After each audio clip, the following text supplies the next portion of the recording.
All right. So, yes, I mean, I like this has been a really weird time in the stock market. And I read a few weeks ago an article at CNN that posed the question, is the stock market broken? And it was basically trying to reconcile like the V-shaped curve that we're seeing in stocks with the economy still struggling. So, what do you think about that question? I think it's a question that everyone is thinking about right now because the economy reality versus what the stock market performance is doesn't match up together well. Uh, I think everyone is concerned that the market is, the economy is down, unemployment, business is down. And we have been in a lockdown for the last 5 to 6 months now, and the market just kind of Well, rebounded. no, like since March, like 3 months, 3.5. Oh, 3 months, yeah. It seems like It longer. seems like it's It six seems like it's been months. forever. And it's yeah. I don't even know if it's Saturday or Sunday sometimes nowadays. Yeah. It's like Well, it's, yeah, it's it's hot. Thursday. It's Thursday, but yeah. Yeah. It's like people are like, say, hey, let's meet on the weekend. I'm like, okay. Okay. So, what are your thoughts on the markets right now? Do you think it's Well, rational? it's fun. Do I think it's rational? Uh, I mean, I feel like this is the bull market that everybody hates, except for Robinhood traders. Yeah, they're the ones making money. Yeah, because you have all these people who can't gamble. You can't go to casinos, so they're just gambling in the stock market. Yeah, I don't know.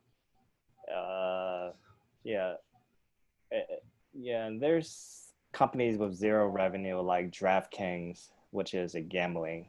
I mean, wait, Uh, they have zero revenue? well, pretty much zero, almost. Well, not zero, but no profitability. Okay, no profitability. Yeah, and then it's a billion-dollar company that doesn't. The future might be bright for them, but if we're kind of looking at the future forecast plus uh, their profitability, a lot of companies' valuation doesn't make sense right now. So I heard an interesting stat. Um, there are currently 100 companies that are not profitable, have a market cap of over $1 billion. So there are $100 billion companies that are currently not profitable. Uh, That's crazy. I think that's just crazy to me. yeah, I think Hertz has it was believe over $15 billion of debt, or $20 billion of debt, and it has zero profitability, and it's worth $240 million right now. Oh my gosh. And No. yesterday, they went up 60% because of some investment banking firm saying that someone's going to buy off their used cars. Like CarMax was going to buy it, apparently. Sure. Or Vroom. That's crazy. Wait, are they really levered that much? Yeah. That's like 100 times 20 billion to 200 million.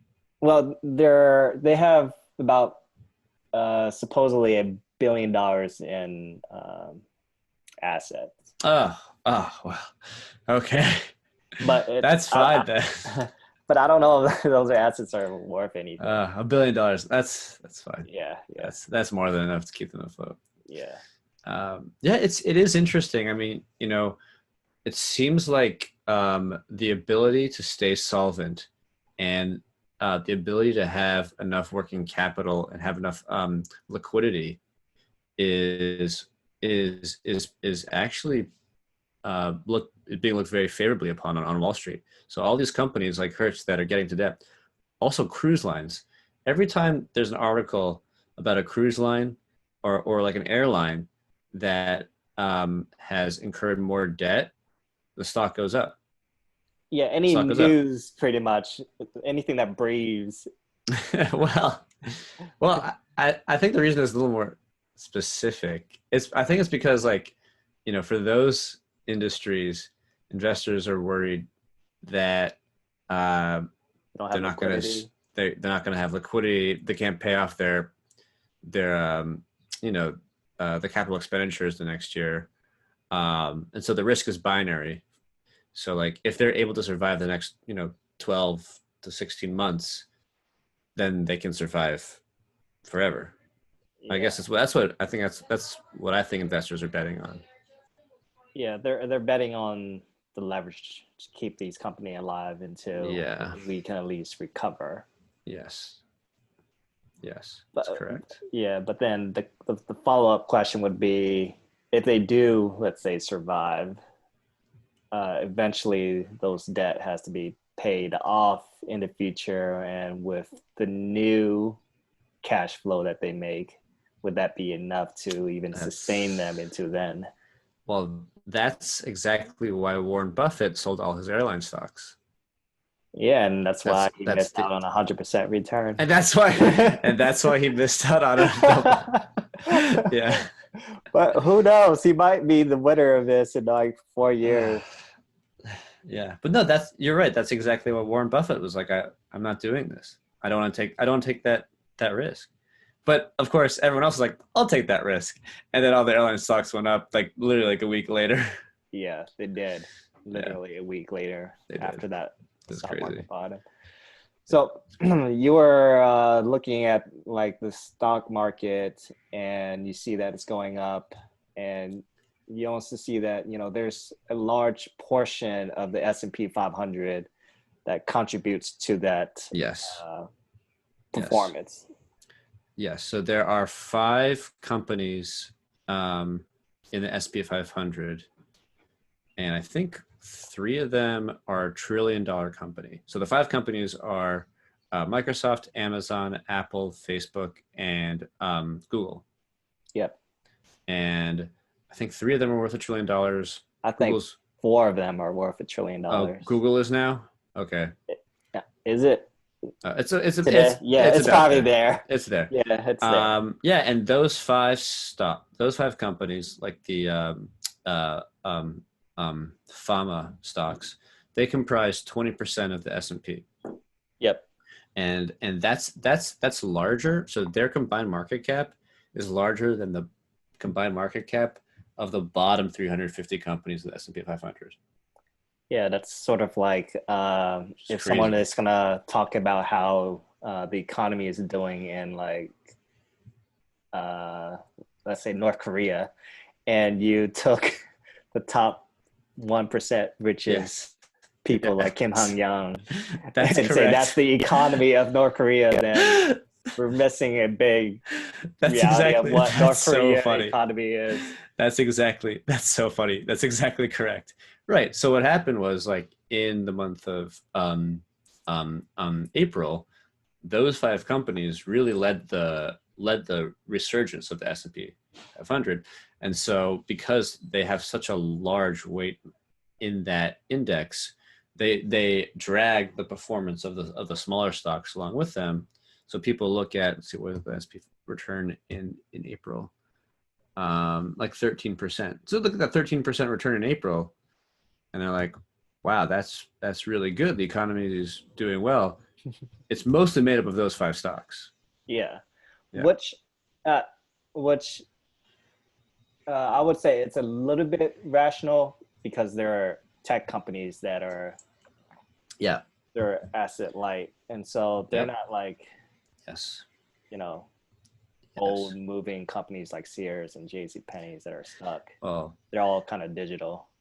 Yes, you're correct. It made sense that those companies would go up, because they provide products and services that allow us to kind of thrive, or at least live comfortably in like a pandemic world, right? Right. Like remote kind of like capabilities. Remote capabilities. Working from home, ordering food from your couch, whatever, doing whatever you want from your bed, or Yeah. And then we had this crazy rebound in the last month of a bunch of, I would say, leisure, recreational type of stocks, airline, cruises, RVs, malls as well. They all went up. I think on average it was like 80 to 100% gains.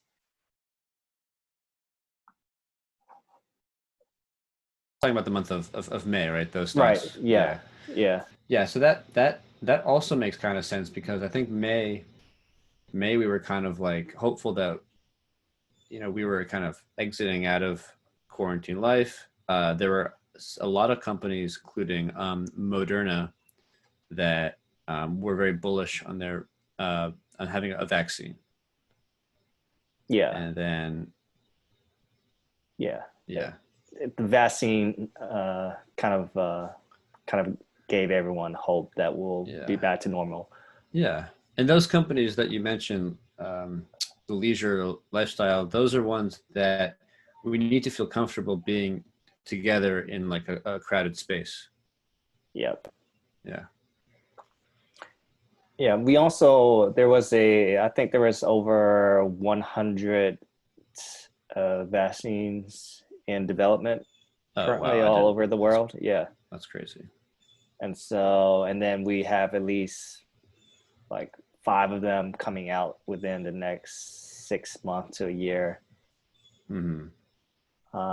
But it's interesting because one of those companies, the popular one, the one that everyone is buying, starts with an M.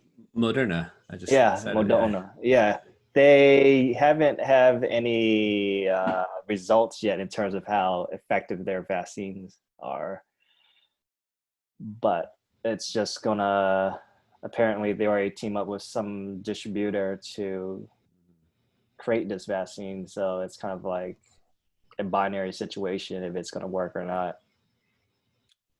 Yeah. Well, like you said, like, there's so many biotechs doing this and so many governments doing this that the odds of one of them being successful soon is pretty high. Yeah. But yeah, I don't know. I do have an idea. I have like an overall thesis of like why I think the stock market has been doing so well in April, May, and June, even though April was like one of the worst months ever for like real people. Yeah. And and tell me what you think of this thesis. It's that the opportunity cost of not being in the stock market is very high. It's basically like bonds are so expensive right now, and yields are so low. So investors who want to generate like a decent return kind of have to be invested in stocks, because bonds are just not an adequate investment right now. Yeah, I don't think anything is. I think that's the reason.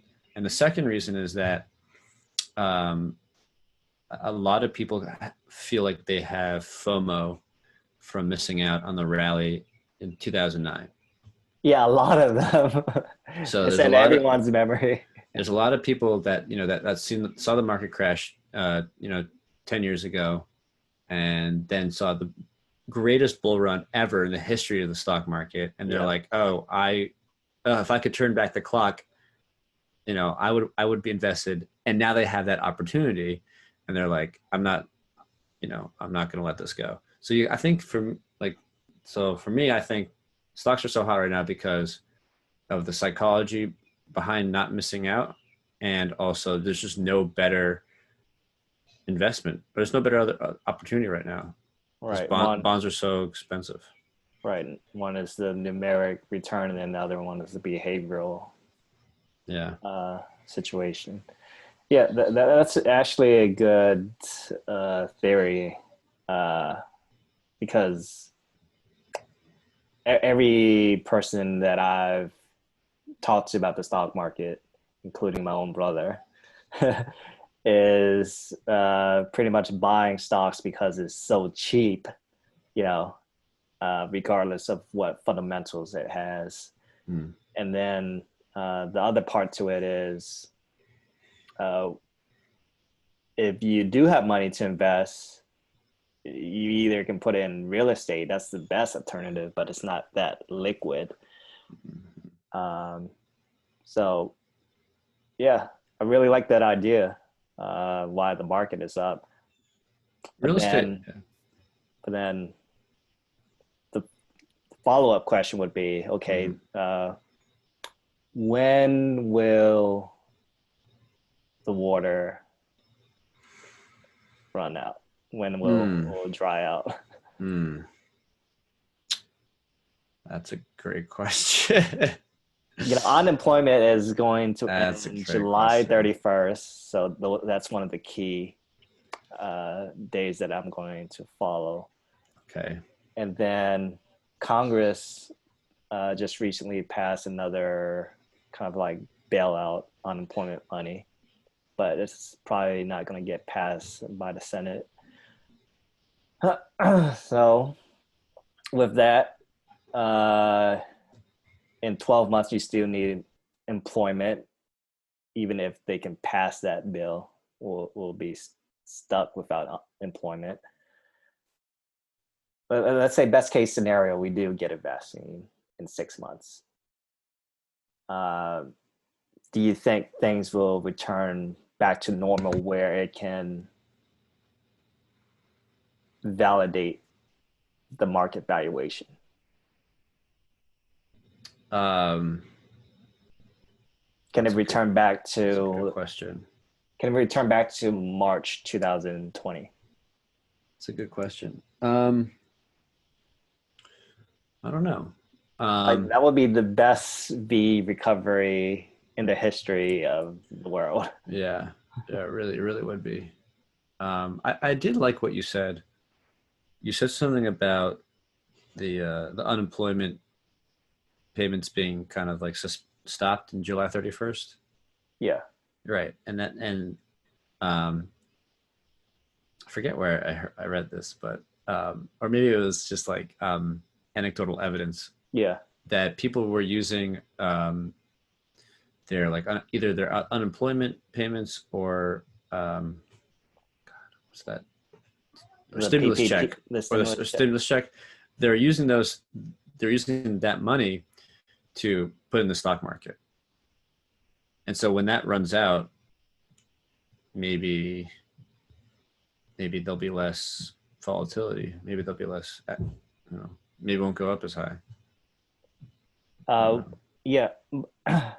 I think I haven't looked into if how many of those retail investors have margin accounts, but if they do have a margin account, a 30% drop would start a quick domino effect because after a 30% drop on the margin account is probably like a 50% drop on their portfolio, and everyone's going to receive a margin call, and that's going to wipe everyone out quickly, and that could cause a steep drop.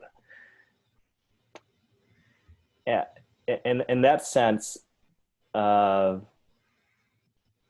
economy, the people that were on unemployment, their unemployment checks are higher than their regular Yeah, employment checks. yeah, that's true for some jobs. Yeah. Yeah, and if you think about that, um,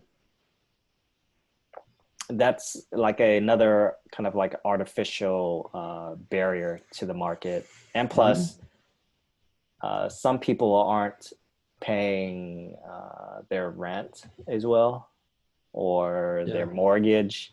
Yeah. So where are they using this money? I'm pretty sure they're not paying off debt. Yeah. Yeah. So it seems like if you follow the money, it's all flowing into either food Yep. or the stock market. Yeah. No one is going out there to buy more Jordans and NBA Right. tickets or NFL tickets. That's right. Or traveling. That's a good point.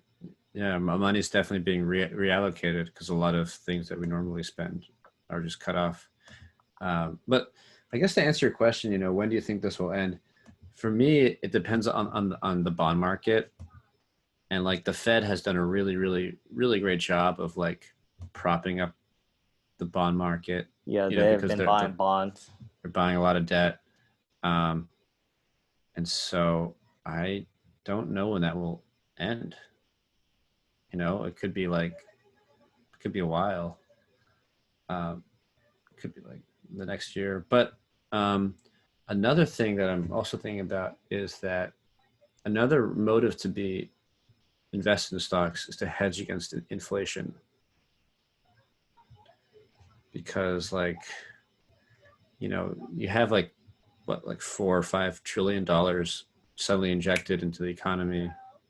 Yeah, at least 3 trillion already. At least 1 trillion already, maybe up to 5, and then that could, in the next few years, we could see like a kind of like a spike in inflation, in the inflation rate, and so like you would want to be invested. You wouldn't want to hold cash during that time.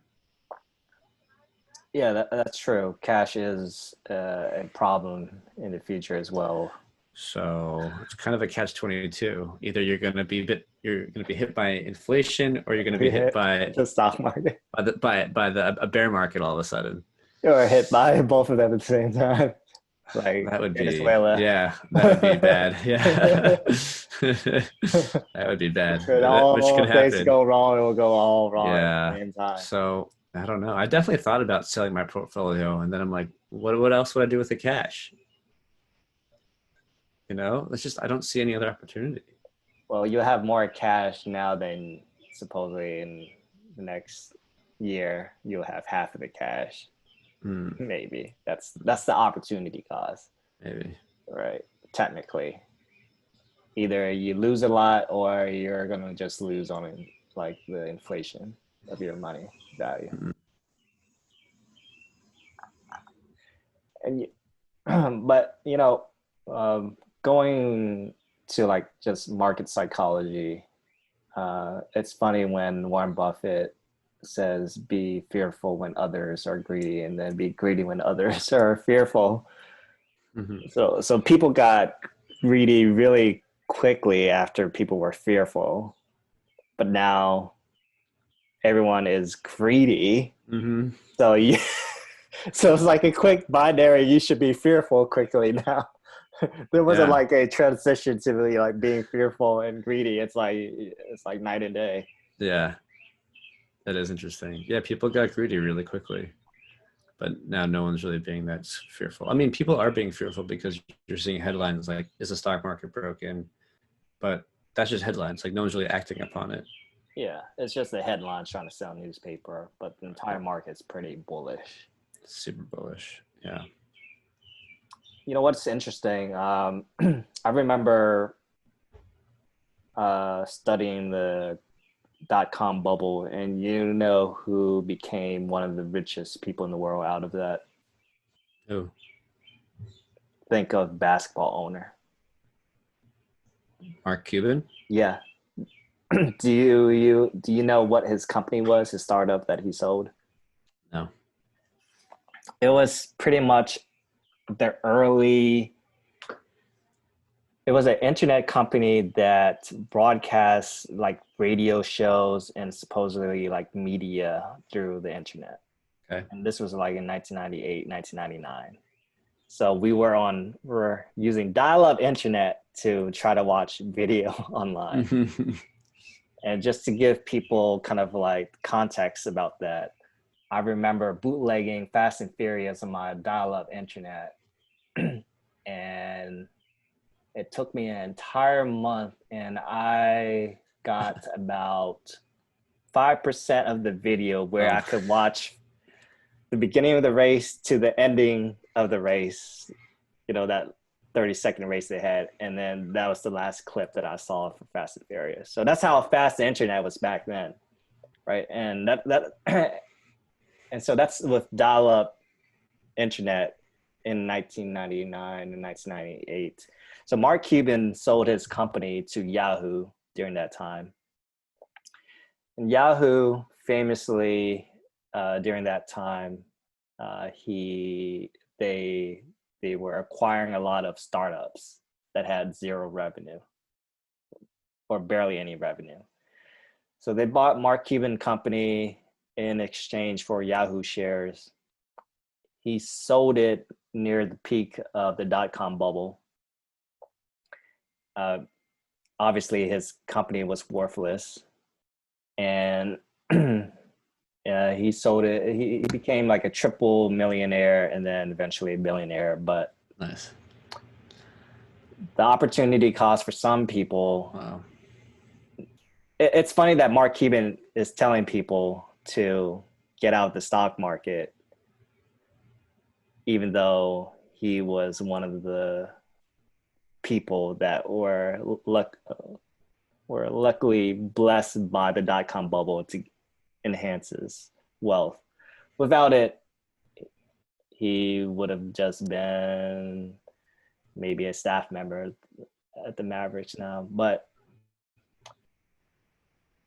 everyone else during that time, when he was talking about his story, said that, you know, he made a lot of money, but 6 months after that, the market went up another all-time high. And they're like, oh, look, Mark Cuban, you lost out on all of this opportunity cost. Right. He's like, well, I'm good. At least I'm still very wealthy. I don't need to be that much richer.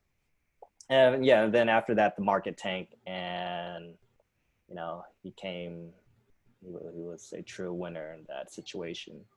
And I think for people that are, especially for myself, when I'm looking at the stock market right now, it's obviously nowhere near the dot-com bubble, you know, because price to earnings during that time on average was about like 40 to 50.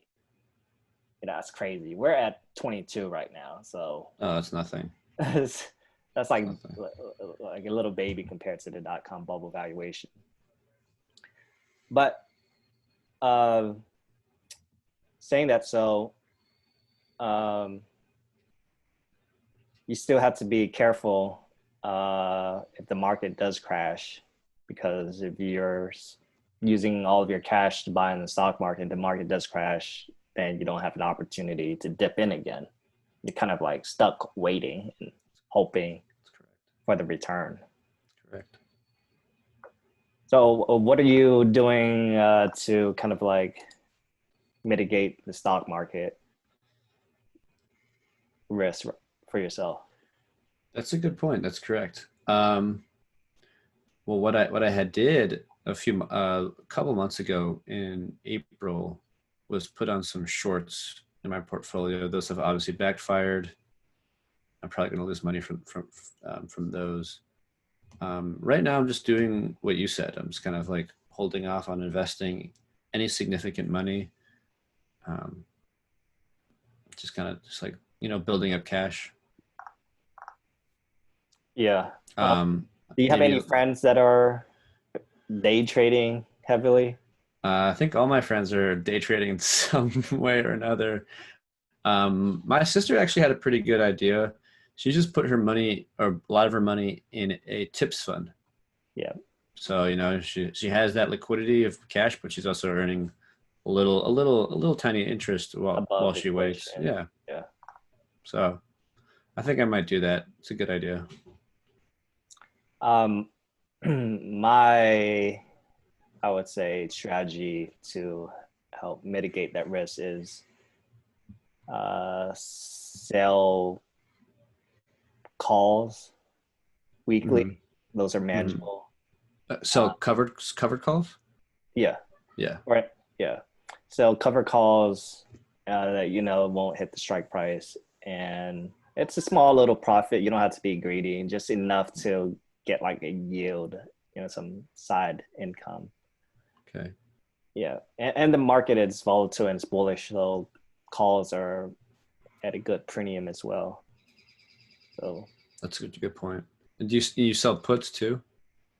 Yeah, and then I sell puts way below the market price because you never know how much the stock market can drop. Right. You know, I remember one time I sold a put on a company that was like 20 something percent below, and bad news came out randomly on the worst time for me. And so, and and I had a long, what you call it, put on it. So it wasn't Hmm. like it was going to expire in like a few days. So I just Hmm. learned to do like shorter puts and shorter calls, Oh, just in interesting. case. Oh, interesting. Yeah. Yeah. I like that idea of selling covered calls and selling puts while you wait. I mean, you might as well earn something. I like the idea of, I really like the idea of selling puts. I mean, you might as well like earn something while your cash sits there, And if your put does hit, then great.